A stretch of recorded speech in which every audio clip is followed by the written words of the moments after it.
Well, Gracie, any news from home? Yes, I got a letter from my little niece. What did she No. say? What did she say? She didn't say anything. She didn't phone. It was a letter. And she wrote it. I mean, what did she write? It's spring again. And my family is putting on a backyard circus. Just like we did when I was a kid. Every spring, you kids used to put on your own circus? Yes, of course. Admission was free, but that was only for the people who couldn't afford it. Well, that's because we're living in a democracy. Oh yes, isn't it nice? Anyway, my cousin Barney was a sword swallower. And what a performance he had. The kids would come cheer when he got a sword 4 feet long down his throat. Could Barney really swallow a sword? Oh, George, don't be silly. It was a trick. You know, the scabbard that the sword fits into. Yeah.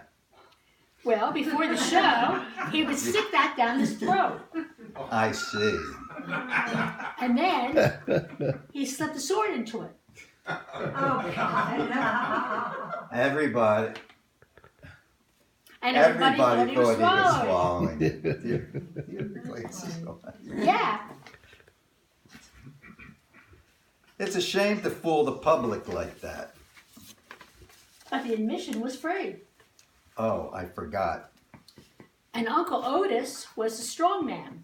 He'd come out with a leopard skin and put big nails in his mouth and twist them between his teeth until they were bending. That's quite a trick. Yes, but he looked pretty ridiculous walking around with all those bent nails. Bent teeth. Teeth.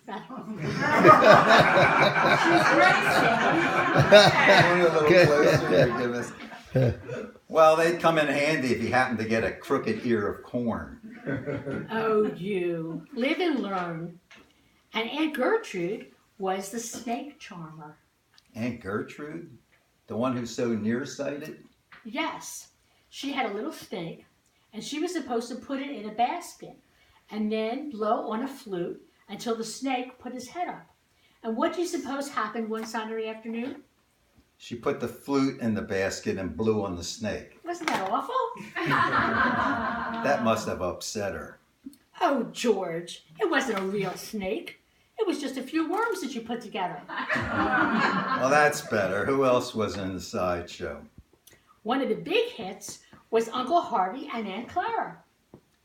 What was their act? Half man, half woman. But didn't you have 2 halves left over? Oh, no. They both got into the same costume. Now I get the picture. George, it wasn't a picture. They did it in person. What was your part in the circus? I was the lion tamer. You were the lion tamer? Of course. I just used the house cat. For 2 weeks before the circus, I taught her all kinds of tricks. She sat on a pedestal, she rolled over, and she played dead. Sounds like a pretty smart cat. Yes, but when she got in front of the audience, she forgot all her tricks and had kittens. That must have caused a sensation. It was. But what good what good was it? The silly cat couldn't do it again at the next show. Improvising? That's what it said. Next performance it has. But what's the difference? Say goodnight, Gracie. Good night, Georgie.